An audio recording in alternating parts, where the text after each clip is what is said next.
Nós vamos, como foi falado, vamos continuar a nossa conversa sobre oração, as nossas conversas com Deus. E nós temos visto que quando oramos, algumas coisas acontecem. Primeiro,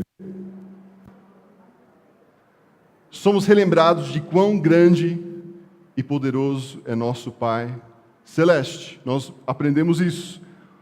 Outra coisa, acho que vai... Isso. Somos levados a confessar nossos erros e pecados mais ocultos que nós temos. Somos convidados a falar de nossos anseios e preocupações.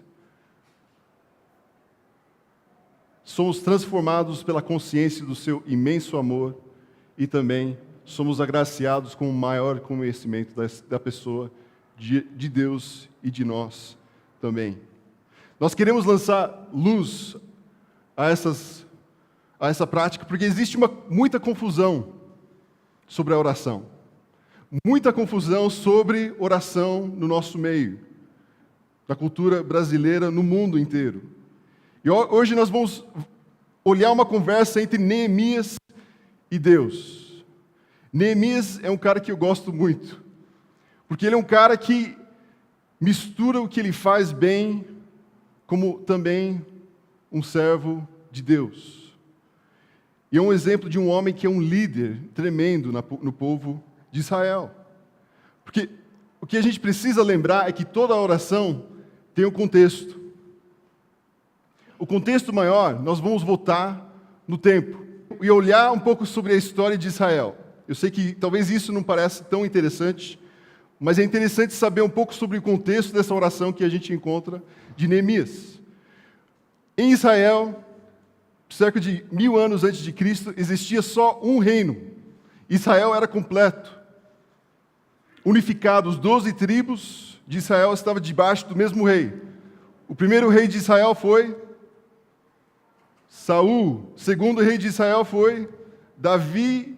E o último rei de Israel foi o Salomão. Depois de Salomão, o reino dividiu. Em 1931 a.C., após a morte de Salomão, o reino se racha no meio e se divide no reino do norte e o reino do sul. O reino do norte se chama Israel e o reino do sul, Judá. O reino do norte, Israel, dura muito pouco tempo. Em 722 a.C., o Império Assírio, que está espalhando pela região, alcança Israel e toma conta de Israel. A Síria tem uma estratégia, ele pega homens e mulheres fora de Israel e traz para Israel, para misturar com o povo. Pega israelitas e leva eles para outras nações, para misturar eles com outras pessoas. Por que fazer isso? Para misturar esse povo, para não ter um povo genuíno. Se chama miscigenação, ou salada de frutas das pessoas. Que no tempo de Jesus, os judeus não consideravam essas pessoas judeus 100%. Lembra aquela divisão que existia no tempo de Deus entre os samaritanos e os israelitas? É por isso que eles misturaram esse povo tanto que eles não eram totalmente judeu, eles eram meio judeu. Agora, o reino do sul, Judá, dura um pouco mais. E o reino continua até 587 a.C., quando a Babilônia, liderado pelo grande e poderoso rei Nabucodonosor, derruba os muros e o templo de Jerusalém. E ele estabelece o império sobre o Judá. Agora, isso faz parte, lembra que a gente falou na semana passada, sobre Babilônia tomando conta de Israel como disciplina de Deus sobre o povo de Israel? Então, essa é a disciplina de Deus acontecendo. Babilônia entra, toma posse de Judá, e eles começam a dominar sobre esse povo. E quando uma nação ou geração se perde na idolatria, se perde na injustiça social, na imoralidade, e isso excede o limite que Deus permite, do tolerável, Deus intervém nessa nação. E é isso que acontece com Judá. Deus intervém porque excedeu o limite que Ele queria para eles. Por isso, em 589 a.C., o Império Persa, lembre que a gente falou, Deus falou, mas espera aí, Babilônia também vai receber a sua própria disciplina. Então o Império Persa entra e toma posse da Babilônia. E eles dominam sobre Babilônia também, e sobre Judá. E é liderado pelo rei Ciro, o Grande. Ele domina a Babilônia e, consequentemente, passa a governar o mundo de então. Mas o rei Ciro, ele tem um sonho. Um rei pagão, maior potência do mundo naquele momento, ele tem um sonho vindo de Deus, que fala para mandar de volta para Israel um povo. O rei pagão recebendo um sonho de Deus que ele deve mandar de volta os judeus para Judá. E os judeus gradativamente voltam para a sua terra e começam a voltar para a região de Palestina. É nesse contexto que temos a conversa de Neemias. Neemias se encontra debaixo do Império Persa, vendo alguns de seus irmãos voltando para Judá, e ele recebe essa notícia de como estão as coisas lá em Judá e Jerusalém. Esse é o contexto menor, ou mais específico da oração que nós recebemos. Quando você lê, se você quer me acompanhar na Bíblia ou no seu telefone, Neemias 1:1, a gente vai começar com esse contexto antes da oração dele. No versículo 1:1, nós encontramos o seguinte: no mês de Quisleu, no 20º ano, enquanto eu estava na cidade de Suzã. Quando que é esse mês, Quisleu? Seria no mês de novembro, dezembro do nosso calendário. Ano 445 a.C., 20º ano de Artaxerxes I, o rei da Pérsia. Aonde se encontra? Suzã, capital administrativa do Império Persa. Dessa cidade saíam as ordens do que mudava o Império Persa naquele momento. E todas as outras nações que eram subjugadas desse império também. Suzã seria o Washington dos Estados Unidos. O Brasília do Brasil, eu sei, talvez não tanto assim, né? Mas seria mais ou menos Brasília daquela época. Neemias 1:2 a gente encontra Anani, um dos meus irmãos. Veio de Judá com alguns outros homens, e eu lhes perguntava acerca dos judeus que restavam, os sobreviventes do cativeiro e também sobre Jerusalém. A pergunta que nós vemos aqui de Neemias para Anani são dois focos. Primeiro, como é que estão as pessoas lá? Como é que eles estão lá em Jerusalém? E o segundo foco da pergunta, e a cidade? Como é que vocês encontraram a cidade quando vocês voltaram para Jerusalém? Como é que estava lá? Neemias é um líder fora da caixa.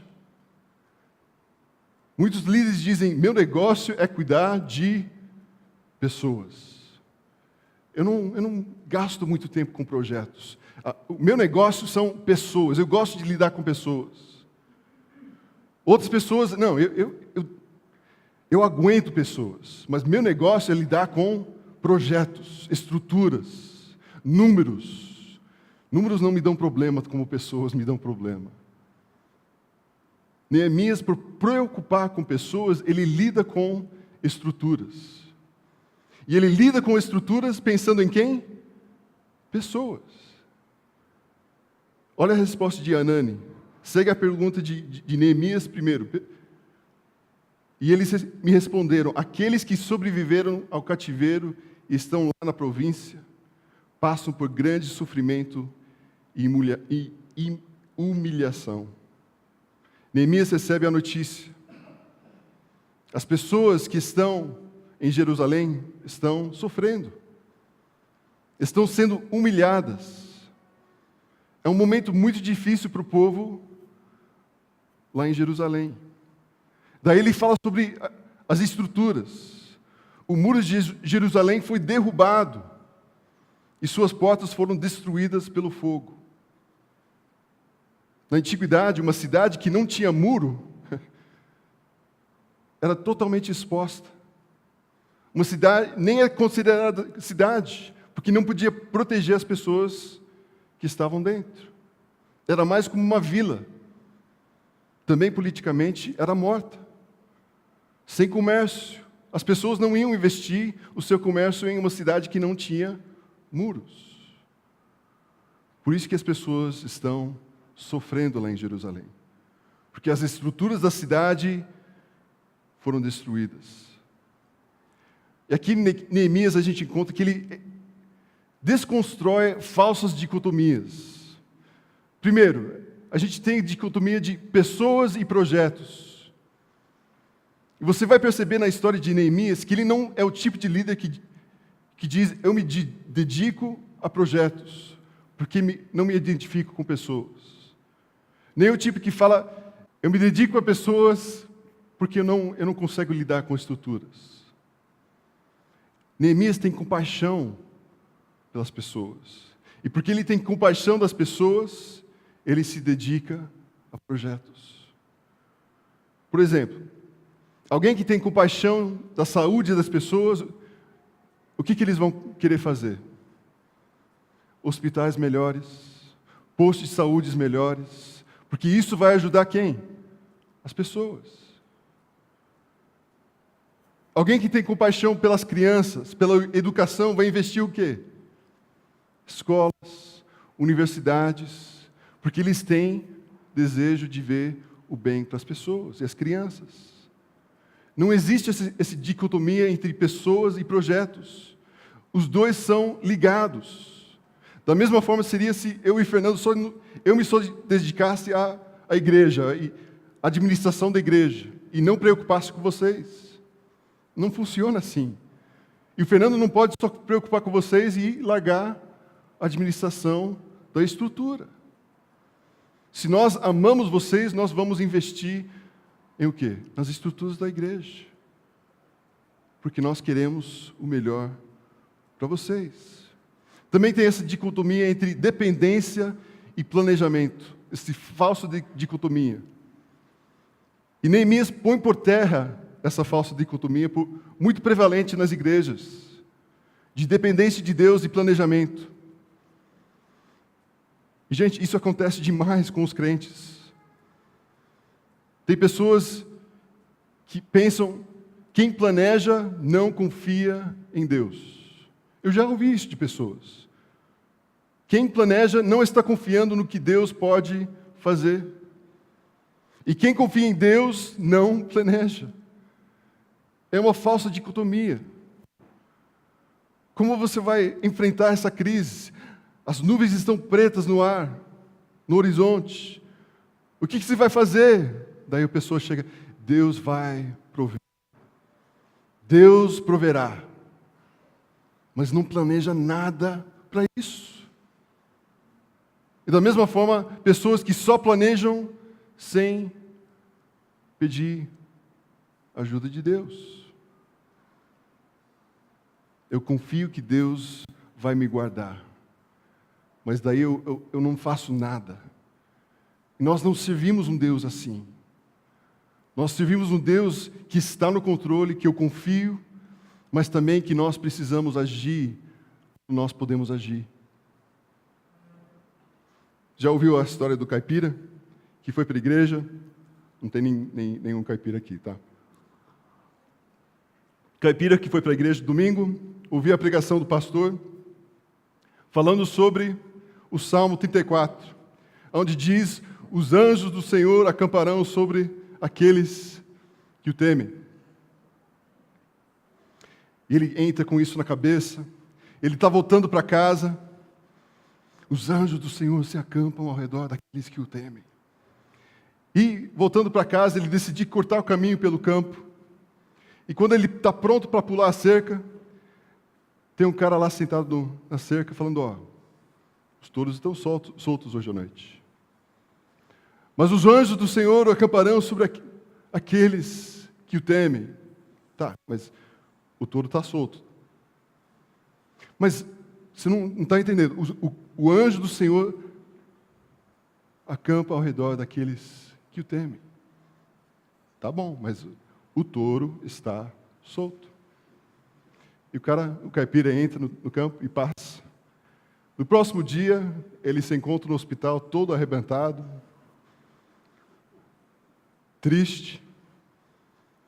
E o pastor vai lá e visita ele. Pastor, você falou ontem para mim que o anjo do Senhor acampa sobre aqueles que o temem.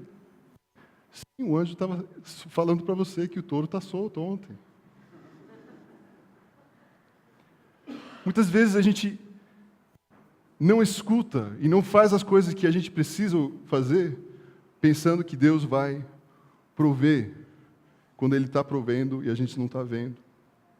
Na história de Neemias, vemos um homem dependente de Deus, mas nunca para de planejar também. Uma última falsa dicotomia entre a oração e a ação. Gente que ora, mas nunca age. Gente que age sem orar. Neemias age orando. Ele faz as coisas orando. Neemias ora planejando a ação que ele vai tomar. Lê o livro de Neemias para ver como ele faz isso mais e mais através dos capítulos. Voltando para o contexto, Neemias 1,4 fala assim: quando eu vi essas coisas acerca das pessoas e estruturas, sentei-me e chorei. Passei dias. Quantos dias? A gente pode calcular que foi 4 meses que ele passou, lamentando, jejuando e orando ao Deus dos céus. Como nós sabemos que é 4 meses? Neemias 1,1, a gente lembra, Quisleu, novembro, dezembro. Em Neemias 2,1, ele vai se encontrar com o rei e fala que é o mês de Nissan, não é o carro, mês de Nissan. E o que temos em capítulo 1 é a agenda de oração que Neemias vai usar para 4 meses. Aí nós chegamos à oração de Neemias. Fala assim, vocês podem me acompanhar, de 5 a 11. Senhor, Deus dos céus, Deus grande e temível, fiel à aliança e misericordioso com os que o amam e obedecem aos seus mandamentos.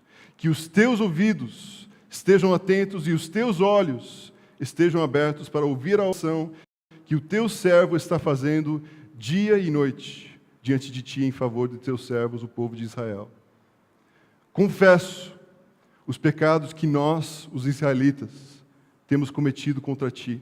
Sim, eu e o meu povo temos pecado contra ti. Agimos de forma corrupta e vergonhosa contra ti. Não temos obedecido aos mandamentos, aos decretos e às leis que deste ao teu servo Moisés. Lembre-te agora do que disseste a Moisés, teu servo. Se vocês forem infiéis, eu os espalharei entre as nações.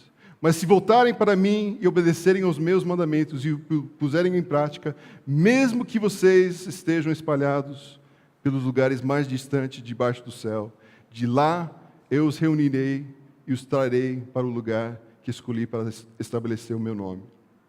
Estes são os teus servos, o teu povo. Tu os resgataste com o teu grande poder e com o teu braço forte. Senhor, que os teus ouvidos estejam atentos à oração deste teu servo e à oração dos teus servos que têm prazer em temer o seu nome. Faze que hoje este teu servo seja bem-sucedido, concedendo-lhe a benevolência deste homem. Neemias está prestes a conversar com o rei. E termina, nessa época, eu era o copeiro do rei. O que era ser copeiro do rei? Copeiro do rei, na antiguidade, era ser o homem de completa confiança do rei. Não tinha alguém que era mais, talvez, próximo a ele. Ele que experimentava todas as comidas e bebidas. Eu sei, alguns de vocês vão começar a fazer o Google, copeiro do rei. Existe isso ainda hoje? Porque vocês querem provar todas as comidas do rei. Não, desculpa, talvez só eu que quero fazer isso. Ele experimentava todas as comidas e bebidas para não passar nenhum que estava envenenado, nenhum que estava para matar o rei. a função dele proteger o rei dos atentados contra a vida dele. Neemias é um homem que tem influência diante do rei. Me lembro do que 1 Crônicas 29, nós estávamos falando sobre isso algumas semanas atrás. Nos pergunta sobre o que estamos fazendo com as riquezas e influência que Deus tem colocado em nossas mãos. O que Neemias vai fazer com essa posição de influência? Eu olho para todos vocês, eu vejo pessoas que têm influência. Cada um de vocês tem influência na vida de alguém. E muitas vezes nós achamos que o que nós façamos não tem importância nenhuma diante de Deus. Mas Deus usa um copeiro para mudar a história de uma nação. E muitas vezes nós não entendemos por que nós somos o que nós estamos fazendo. Por que nós estamos fazendo isso agora? Não faz sentido. Mas Deus sempre tem um plano. Se alguma coisa que eu tenho aprendido na minha vida até agora, com 40 anos, é que Deus sempre tem um plano para as coisas na nossa vida. Seja ruim, seja bom, não importa. Todas as coisas que Ele usa na nossa vida têm alguma importância para Ele. E Deus sempre vai usar, sabe para quê? Para a glória dEle. Sempre.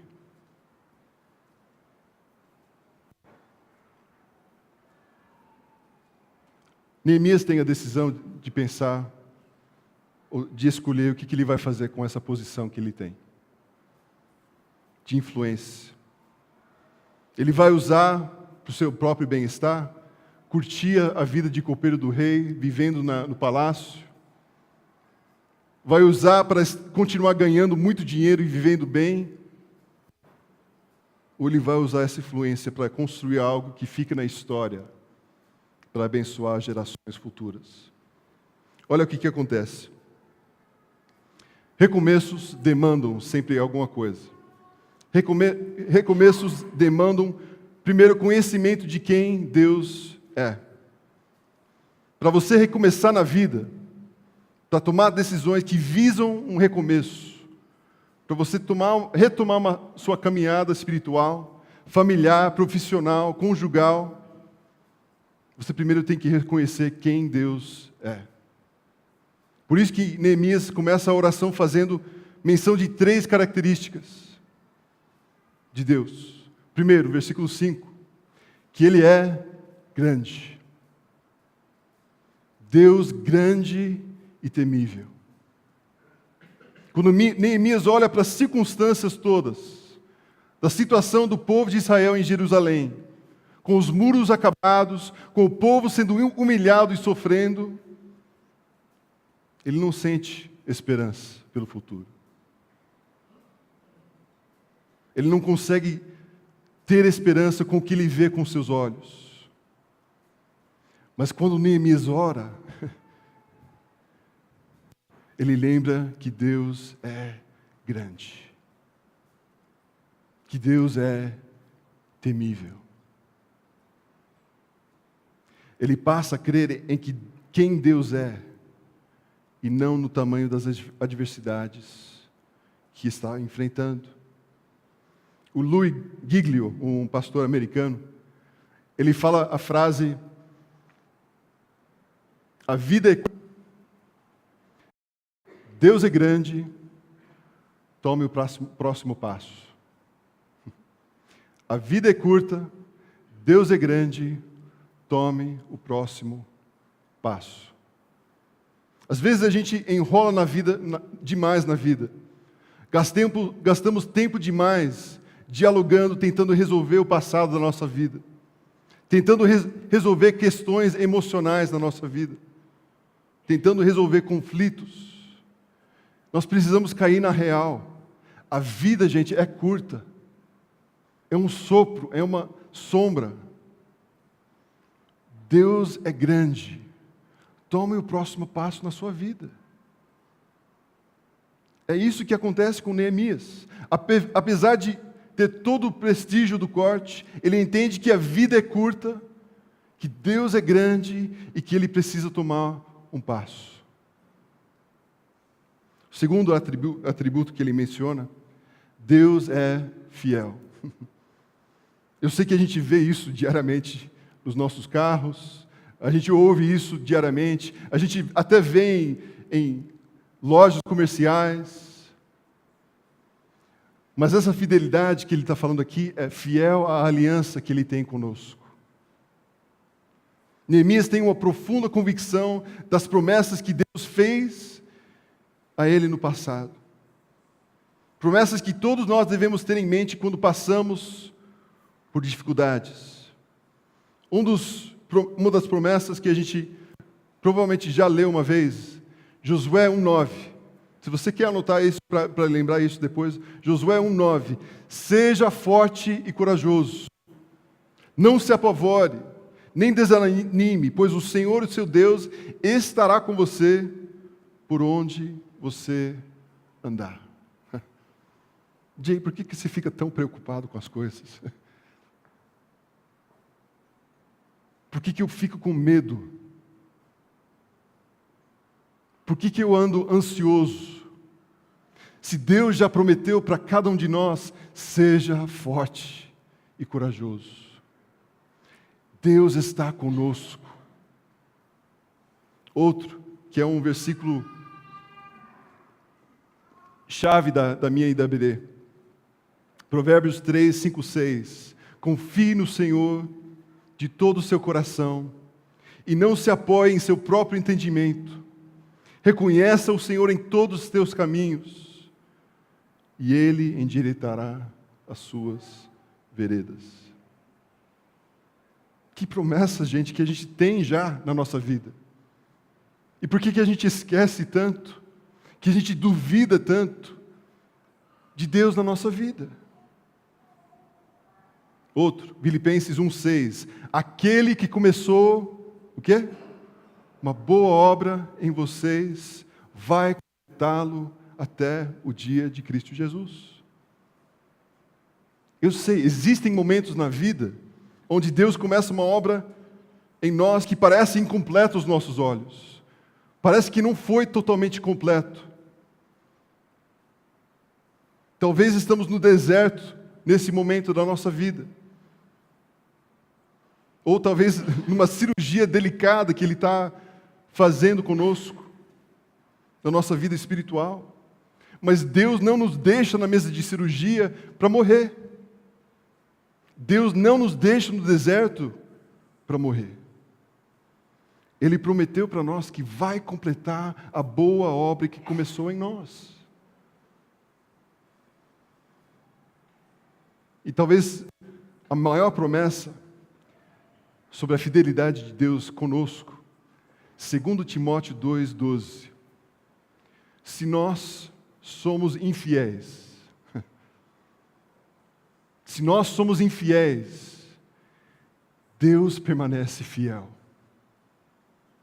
Pois não pode negar-se a si mesmo. Gente, se isso não mexe com você, de você saber que todo dia nós somos infiéis com Ele, e mesmo assim, Ele fala, eu continuo sendo fiel com você. Se isso não te constrange, se isso não te chacoalha um pouco cada dia, então talvez tenha alguma coisa errada com você. Terceiro atributo de Deus é que Ele é misericordioso.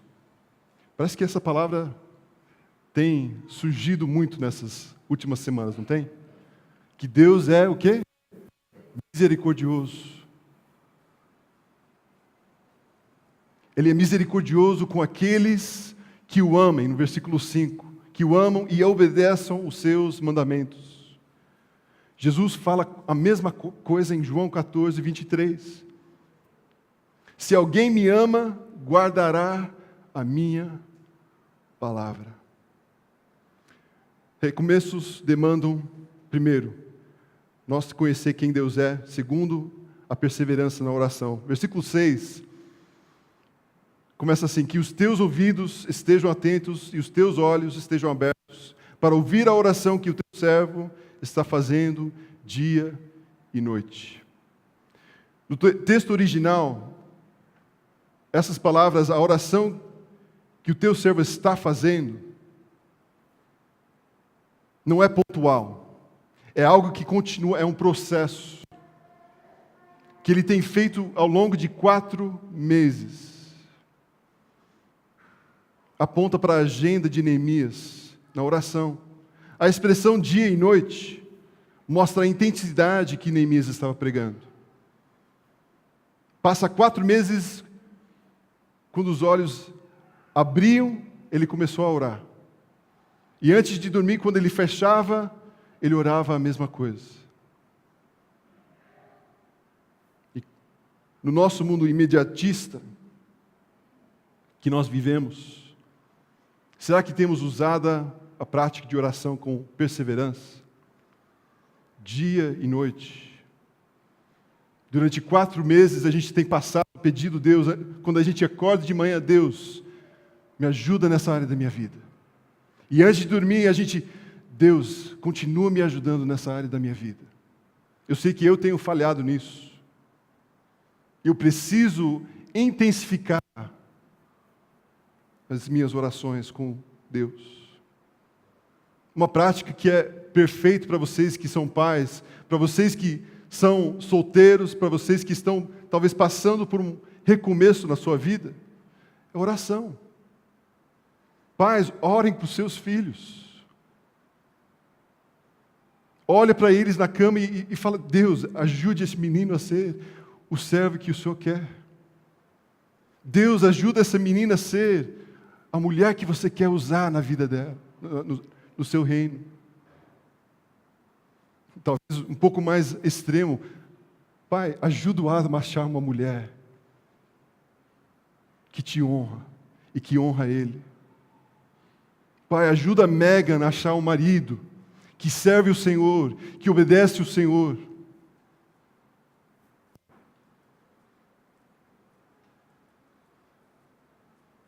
Vocês que talvez ainda não casaram, orem para o seu marido, para a sua esposa. Pai, me mostra quem é essa mulher. Pai, ajuda essa mulher a me encontrar. Eu sei que parece bobo isso, gente, mas nós estamos falando sobre o Deus que é grande.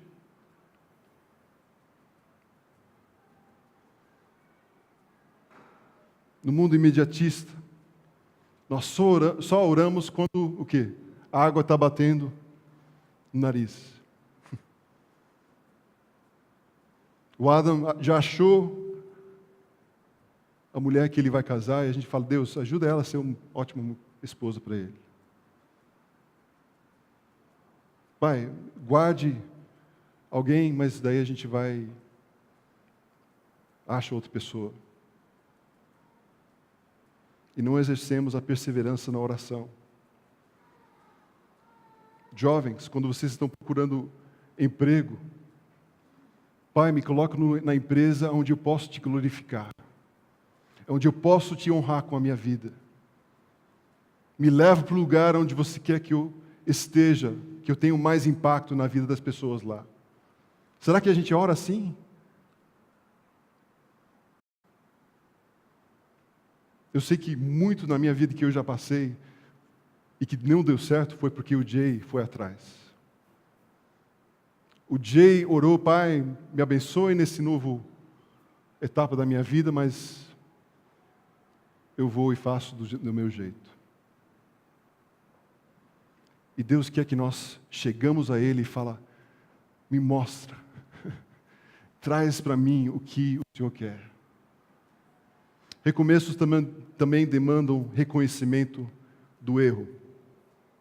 Interessante que Neemias fala no versículo 6, confessa os pecados que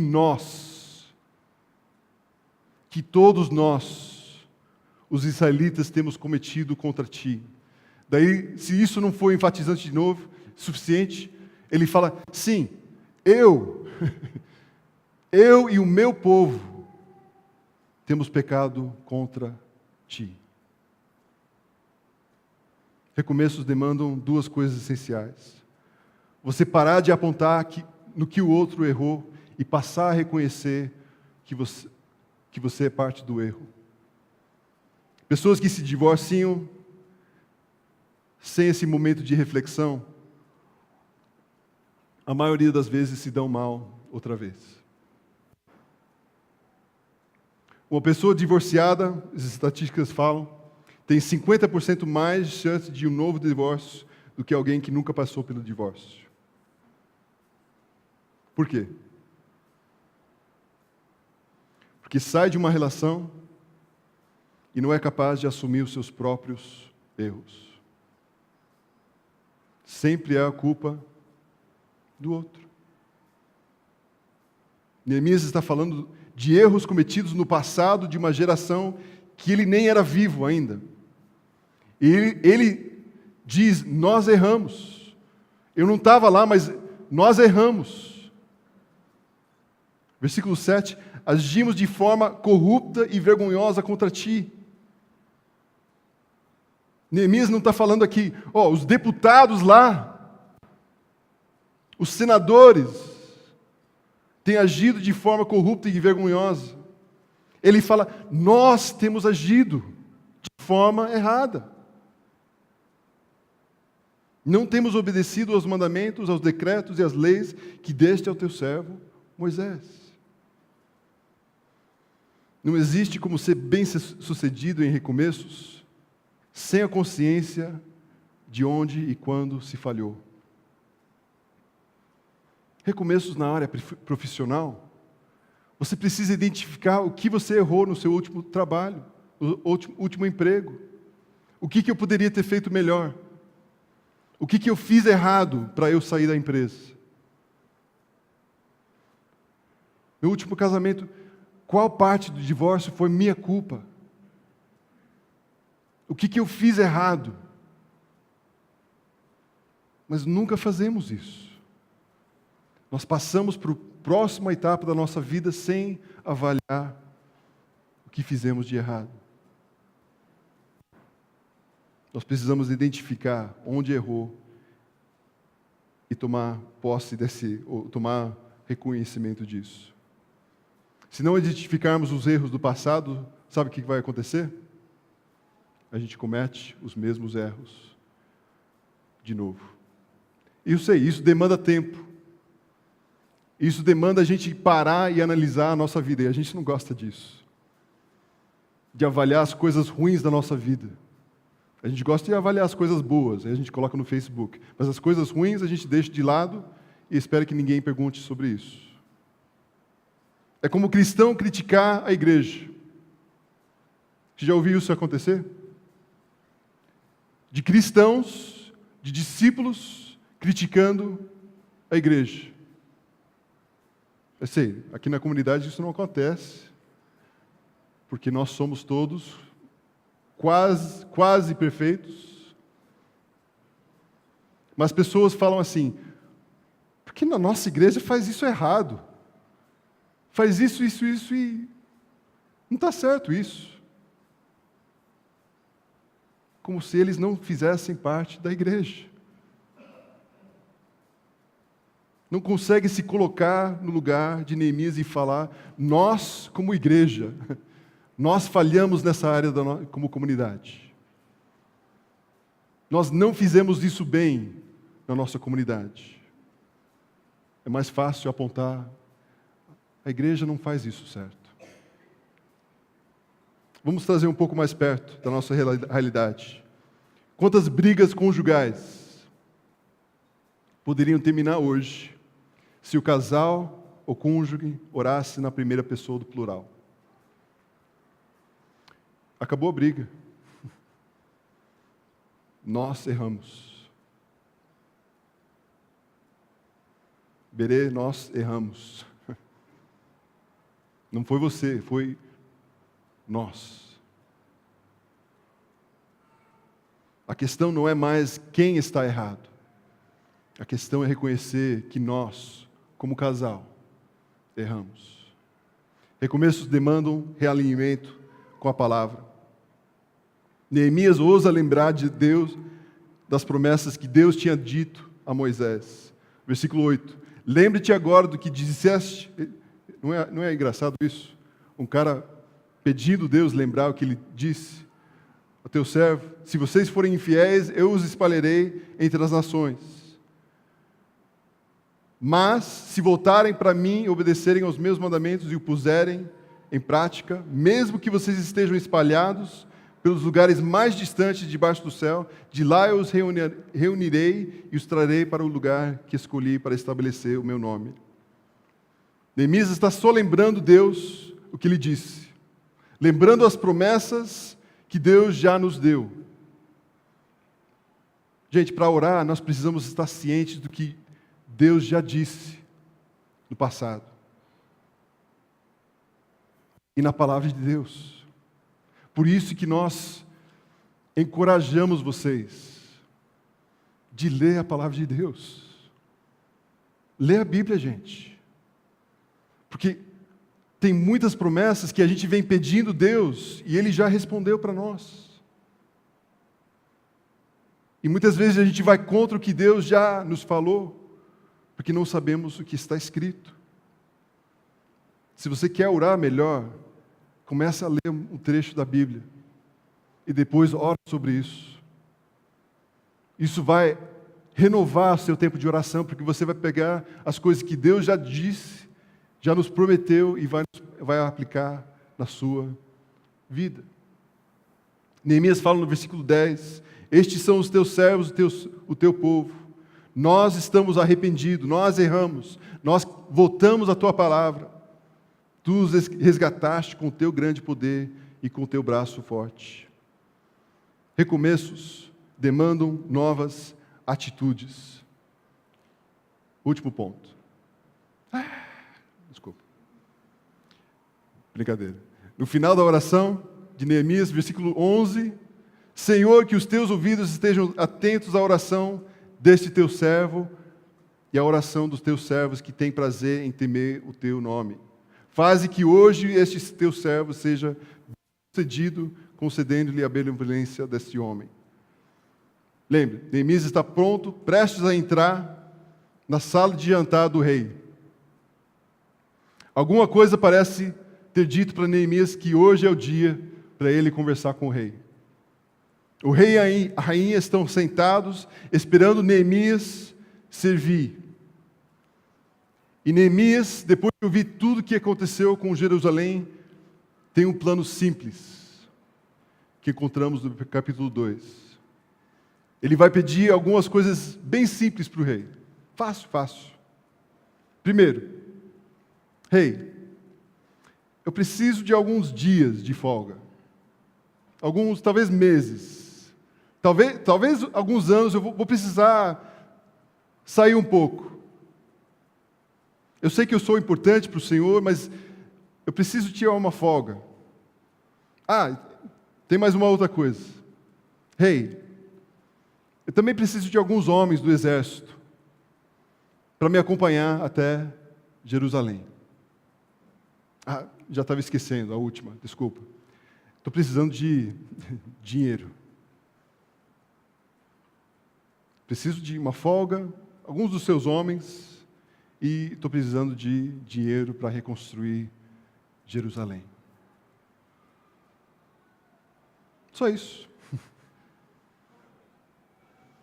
Neemias chega diante do rei, e o que ele tinha orado, ele está pronto para apresentar ao rei. A gente volta para essa dicotomia de oração e ação. Ele estava orando por quanto tempo? 4 meses. Mas durante esses 4 meses, o que ele estava fazendo? Ele estava agindo, ele estava planejando o que ele iria fazer, antes de saber a resposta do rei. A ação não é impulsiva, mas é planejada. Me assusta a conversa de gente da igreja muitas vezes, quando falam, não dá para saber quanto tempo a construção vai levar. vai depender muito de Deus. Não sei se podemos ter uma igreja em BH, depende se Deus vai abrir o coração das pessoas. E muitas vezes a gente só fica na dependência de orar pedindo que Deus faça as coisas. Mas nunca saímos do quê? E planejamos. Nunca saímos e agimos. Será que Neemias não confiava em Deus também? Confiava.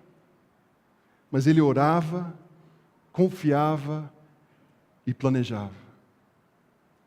Neemias voltou para Jerusalém, o rei concedeu folga, homens e dinheiro. Ele volta para Jerusalém, mobiliza o povo,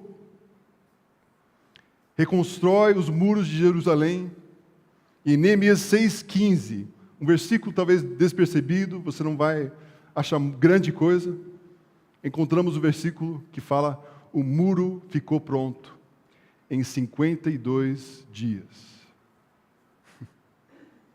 A gente não está falando de um murinho, tá? A gente está falando sobre o muro que cerca uma cidade. Um muro igual ao Trump querendo fazer nos Estados Unidos. 52 dias. Eles completam a obra. Os muros estavam derrubados por 150 anos, e por causa da oração e planejamento de Neemias, ficou pronto em 52 dias. Sabe por quê? Porque um homem de Deus decidiu orar e também decidiu agir. O que foi impossível por um século e meio, se fez possível em 52 dias. Porque alguém decidiu orar e agir para a honra e glória de Deus. Eu quero uma fé assim. Gente, eu sou falho. Se vocês não sabem disso ainda, eu sou falho. A minha grande área de falha é a oração. Eu sei, Jay, você é um homem de Deus, todas essas coisas, pastor, você tem que saber fazer essas coisas, mas eu falho nessa área. Eu quero ser igual a Neemias, que ora e planeja, que age e ora. Imagine o que a gente poderia fazer na cidade de Lagoa Santa, se todos nós agíssemos da mesma forma.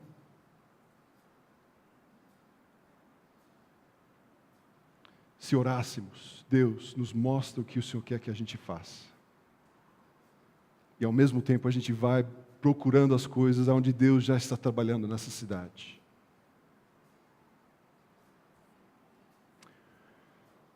Para refletir e praticar, primeiro, quais são os muros derrubados em sua vida?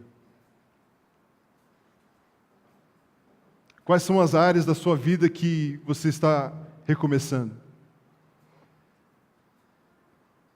Pode ser um emprego, pode ser um relacionamento, um casamento, pode ser a sua vida espiritual. Talvez você chegou aqui depois de muito tempo que você não buscou Deus. Quando nós recomeçamos, nós precisamos identificar os nossos erros e realinhar-se com a palavra de Deus. Para de pensar que é sempre a culpa dos outros. Reconhece e recomeça. Segunda coisa que nós precisamos refletir e praticar, de lembrar que Deus é grande, Deus é fiel e Deus é misericordioso. Gente, Vamos acordar amanhã de manhã pensando sobre isso. Quem Deus é. Busque a presença dEle em oração e persevere. Não importa o muro que está derrubado na sua vida. Deus é maior que seu problema e a adversidade que você está passando. Eu posso te falar isso para qualquer um de vocês.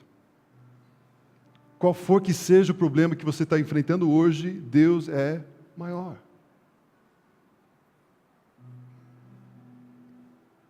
Decide orar pela manhã e pela noite por essa causa. Gente, ore por seus filhos. Eu sei que parece básico fazer isso. Simples demais orar pelo futura esposa, futuro marido do meu filho.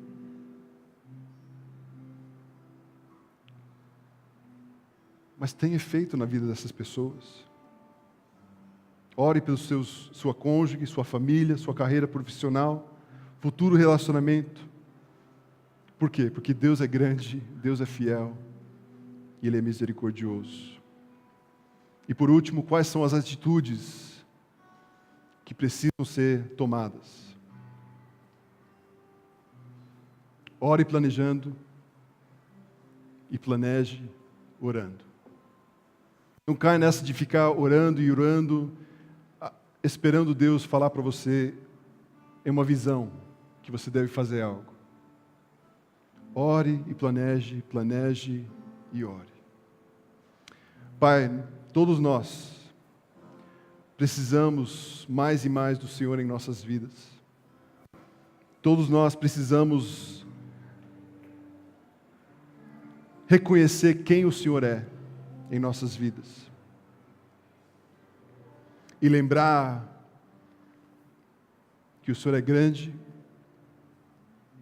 de qualquer problema que nós estamos enfrentando, que o Senhor é fiel mesmo quando nós somos infiéis, e que o Senhor é misericordioso com homens e mulheres falhos, que amam e buscam o Senhor. Pai, nos ajude a usar o que o Senhor tem dado para cada um de nós, para ter uma grande influência na vida de pessoas que o Senhor tem colocado em nossa vida. Não tem profissão, não tem carreira aqui que não tem importância para o Senhor. O Senhor colocou cada um de nós no lugar onde nós estamos com um propósito. Que nós possamos abrir os nossos olhos e ver as pessoas, que nós podemos falar simplesmente o que o Senhor significa para nós. E o que é a nossa esperança. Obrigado por homens como Neemias, que nos mostram como é ser um homem que ore e que planeje. Em nome de Jesus que eu oro. Amém.